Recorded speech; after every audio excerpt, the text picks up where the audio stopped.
Hi, I'm Keon. I work as a graphic designer at a marketing firm downtown. Not that my family cares about that. They've made it pretty clear what they think of my artsy career choice. You're late again. We've been waiting 20 minutes. Megan glares at me from across the dining table like I've personally offended her by getting stuck in traffic. Sorry, client meeting ran long. I slide into my usual seat, the wobbly chair no one else wants. Always excuses with you. Mom doesn't even look up as she passes the potatoes to Dad. That's pretty much how dinner conversations go in the Mitchell household. I've been the family punching bag for as long as I can remember. Megan is the golden child who can do no wrong, even though she's thrown actual tantrums well into adulthood, like the iron incident last year. God, I still have the scar. We were arguing about my decision to switch from business school to graphic design. Megan was screaming about how I was wasting my potential. You're just scared of real work. You'll never amount to anything.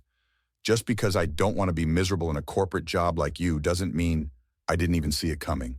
She grabbed the iron from the laundry room and swung it at me. The corner caught my forearm, searing into my skin. What the hell, Megan? I was clutching my arm, the pain unbelievable. Mom came running in. I thought finally someone's going to stand up for me. Look what he made me do. Megan was already spinning it, tears streaming down her face. That's what trash deserves. Mom didn't even look at my burn. Just put her arm around Megan and walked her out. Dad? He stood in the doorway, saw everything, and just sighed. Clean yourself up before you get blood on the carpet. Then he disappeared into his study. I drove myself to urgent care. 3rd-degree burn. The doctor asked questions I dodged. It's always been like this. When we were kids, Megan would break my stuff, then cry until I got punished. In high school, she told Mom I was doing drugs because I turned down a party to work on a design project. I was grounded for a month. No evidence needed. Earth to Keon, pass the salt. Megan's voice yanks me back to tonight's dinner. I hand it over. How's work? Actually, I got promoted to senior marketing manager, starting salary negotiation tomorrow. That's wonderful, sweetie. Mom beams. Another promotion? That's my girl. Dad finally perks up. Then Mom turns to me. When are you going to get a real job, Keon? Your sister's making something of herself while you're still doodling for a living. Something snaps inside me. 24 years of this crap. My designs brought in 3 major clients this month. Please, anyone can draw pictures on a computer. Yeah, remember when you thought you'd be a famous artist? Megan snickers. How's that working out? I set down my fork. This is it. I'm done being their emotional trash can. I need to use the bathroom. I stand up, hands shaking. This ends now. I splash cold water on my face in the bathroom and take out my phone. The voice memo app is right there. I press record and slip it into my shirt pocket before heading back to the dinner table. Finally, your food's getting cold, Mom says, not looking up from her plate. So I was thinking about getting a credit check done tomorrow. The fork in Dad's hand freezes halfway to his mouth. Megan suddenly becomes very interested in her water glass. Why would you waste money on that? Mom laughs, but there's something off about it. Just being responsible. My coworker Amber mentioned it's good to check regularly. That girl who always wears those ridiculous earrings, what does she know about finances? Megan scoffs. The next day at work, I show Amber the recording. Holy shit, Keon, the way they talk to you, that's not normal? I know, I've always known, but hearing it played back makes it real somehow. Amber leans forward across our shared desk. You need to get out of there. My cousin's place has a spare room if you need somewhere to crash. Thanks, but I need to handle this first. I wasn't kidding about the credit check. During lunch, my phone pings with alerts from the credit monitoring service I signed up for. 3 credit cards in my name I never applied for. A car loan, all maxed out. That evening, I confront Megan first, catching her alone in the kitchen. Did you know about the Capital One card opened in my name last year? She drops the mug she's holding. It shatters. What are you talking about? Don't play dumb. My credit score is in the toilet because of cards I never applied for. Maybe you should be more careful with your personal information. She's getting that look, the one right before she explodes. My personal information that's in the filing cabinet in Dad's study? You ungrateful little... She lunges forward, grabbing my shirt. You think anyone would hire you without Mom and Dad's connections? Your fancy design job? That was Dad pulling strings. My phone is recording in my pocket. Let go of me, Megan. Or what? You'll cry to your little work friend? Try anything and I'll make sure you never work in this city again. I pull away just as Mom walks in. What's going on here? Keon's accusing us of identity theft or something crazy. What are you talking about? Mom's voice is syrupy sweet now. Keon, honey, are you okay? You've been acting strange lately? Like when Megan burned me with the iron and you said I deserved it? Mom's face hardens. That never happened. You've always had such an active imagination. Remember when you were little and claimed Megan pushed you down the stairs? You tripped. I have the scar, Mom. From your clumsiness, I'm worried about you. Maybe we should schedule you an appointment with Dr. Reeves again, the family therapist who always took their side. I leave before I lose it completely. The next day, I take my evidence to the police station, financial abuse and domestic assault. Detective Lawson reviews my recordings. The threats are concerning. Do you feel safe at home? Not really, but I need more proof before I leave. Be careful. Family situations can escalate quickly. That night, I wait until everyone's asleep. 3 tiny cameras, one for the living room, kitchen, and hallway. The package from Amazon said nanny cams, but they'll work for what I need. Game on. Sunday family lunch. The perfect opportunity. Mom invited my aunt and uncle, which means everyone will be on their best behavior until they're not. I check my phone app to make sure all 3 cameras are working. Keon, help your sister set the table. Mom barks orders from the kitchen. Actually, I wanted to talk to everyone about something important first. Can it wait? Megan rolls her eyes. Uncle Pete and Aunt Sarah just got here. It's about my future. I'm thinking about going back to business school. The lie works like magic. Suddenly, I have everyone's attention. Well, it's about time you got serious. Mom actually smiles at me. Your father and I were just saying, I need to take out some student loans, though. My credit score is a problem. Dad coughs uncomfortably. Let's discuss this later, son. No, let's discuss it now, especially these. I pull out the credit card statements, all in my name, all with signatures that aren't mine. Care to explain these, Dad? The room goes silent. Uncle Pete shifts uncomfortably in his chair. What's going on, Frank? Aunt Sarah asks. We were going to pay those off. Dad finally speaks. We just needed some help with Megan's wedding expenses.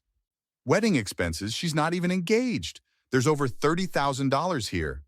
Don't be dramatic. Mom's smile is gone. We've always supported you.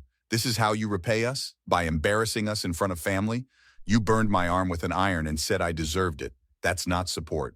There he goes again with that ridiculous story. Mom turns to my aunt. He's always making things up for attention.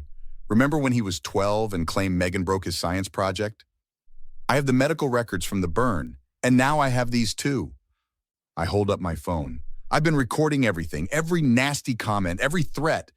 Megan lunges across the table, knocking over water glasses. Give me that phone, you little rat.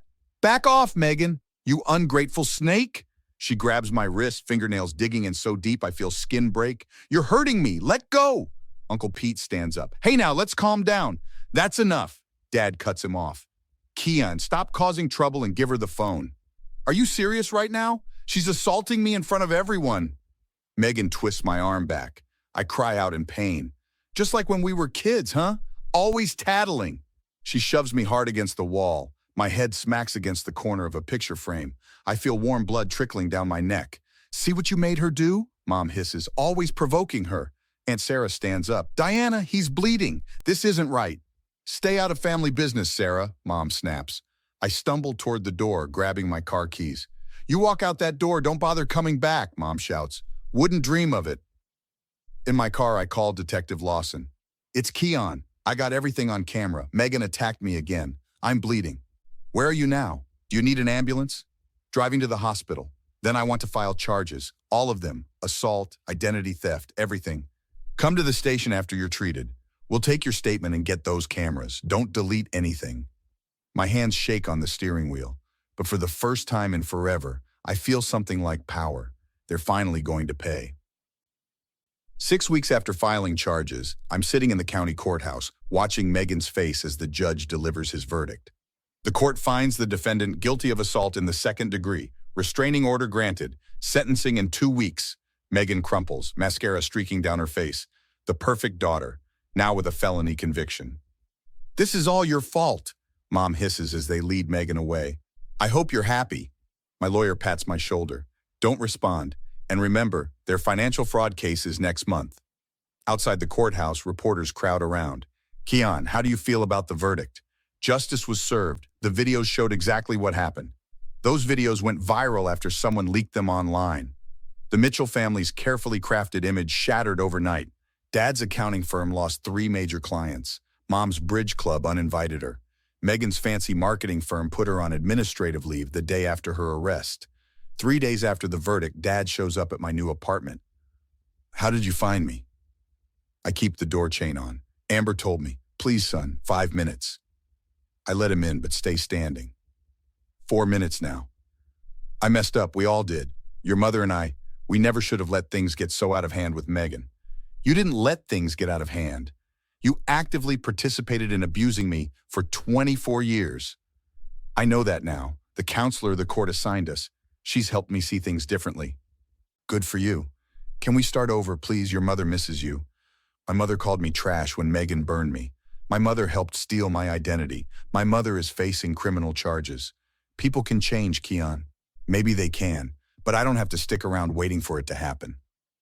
I open the door. Dad looks 20 years older as he shuffles out. "The plea deal they offered, will you oppose it?" he asks. "That depends. Are you planning to pay back every cent you stole from me?" He nods. "With interest." "Then I won't oppose it, but I'm not coming back. Ever." 1 year later, I'm celebrating my promotion to art director with Amber and friends at my favorite restaurant. To Keon, who didn't just survive but thrived, Amber raises her glass. "And to found family," adds Carlos, my roommate. "Better than the one you're born into." My phone buzzes, a text from Megan. "It's been a year. Mom's drinking again. Dad's depressed. Please call." Detective Lawson told me Megan's marketing career was over after her conviction hit the background checks. Last I heard, she's working retail at the mall. "Everything okay?" Amber asks. "Just deleting some spam," I say, blocking the number. Later that night, I noticed 3 unread voicemails from my parents. I don't bother listening, just select all, delete. Some people say forgiveness is for yourself, not the other person. Maybe that's true, but sometimes justice feels a whole lot better than forgiveness. I close my phone, look around my peaceful apartment, and for the first time in my life, I feel completely free. What would you do if you were in Keon's shoes? Would you have completely cut off contact with your toxic family members like he did? Or would you have given them a second chance after they faced consequences? Is permanent estrangement ever the right answer? Or should family always get another opportunity to make amends? Share your thoughts in the comments below. If you enjoyed this revenge story, hit that like button and subscribe for more compelling stories about overcoming toxic relationships. New videos every day.